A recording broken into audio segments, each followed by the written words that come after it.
Big thing I believe in is God doesn't give you more than you can handle, and it's kind of something you get used to. It's something that is the normal for us, and people from the outside are like, dude, I have one kid. I don't know how you do it with 6. Time to get up. Good morning. Uriah. Trinity. Israel. Mama, Yeah. you're supposed to push my button. Oh, okay.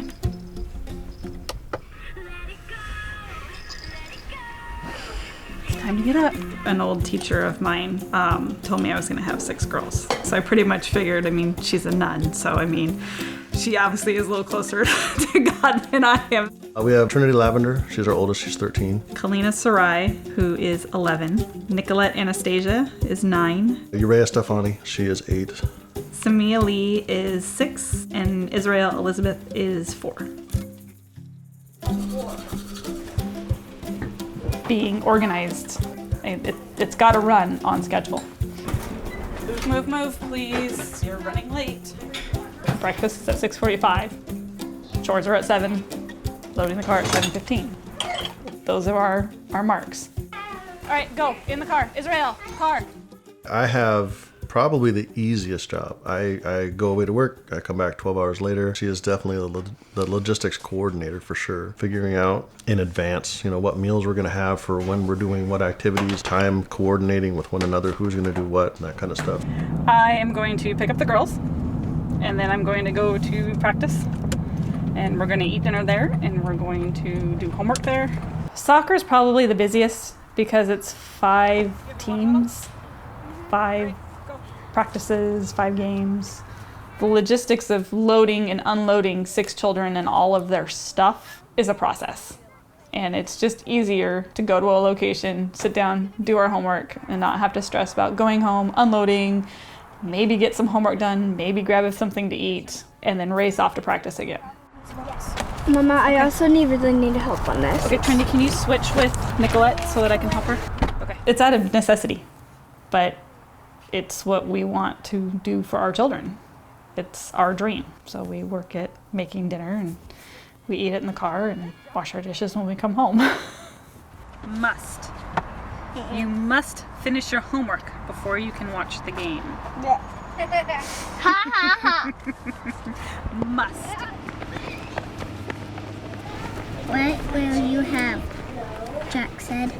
Let Ted go first, said Dad said. All right, good. Triana? I went to a public school from kindergarten all the way through. I wasn't ever around Catholic schools or anything like that. And when I first met Vanessa, to see the level of education she received and her brothers and sisters all received, and to be able to pass that tradition on to our family and to be able to bring the stability and the education and the knowledge to my children was important to me. I think that Catholic schools teach you to grow within yourself and in God's eyes as a better person. And then the sense of community. So I think it's more of a community taking care of each other, helping and giving, not necessarily receiving. Israel, 2 years ago when she wanted to go to school, she said she needed her uniform. I said, honey, you don't have to wear a uniform, you go to preschool. And she's like, but Mom, I need a uniform. And she wore that probably 90% of the time. She's very much so looking forward to going to school. Hopefully, she'll have the same kindergarten teacher that we've had for every single one of our kids next year. 1, 2, 3, Jesus loves you. 1, wait, what? Okay, I'm gonna start over on that one. 1, 2, 3, Jesus loves me. It's been 3 years where it's been really tight. And we've talked to the kids about possibly not being able to go to Catholic school. And the older 3 were crushed. Without Fulcrum, I don't know that we could send our kids to Catholic school. The hardest part for me is asking for the help instead of me being responsible for it. But I didn't have much community growing up. And now to know that my kids can grow up with that stability, my kids can grow up in a Catholic school, in a Catholic church, and be given that head start that I wasn't, and to do better than I have done, that's why it's important to me. There's a lot of times where we don't necessarily know how it's going to go.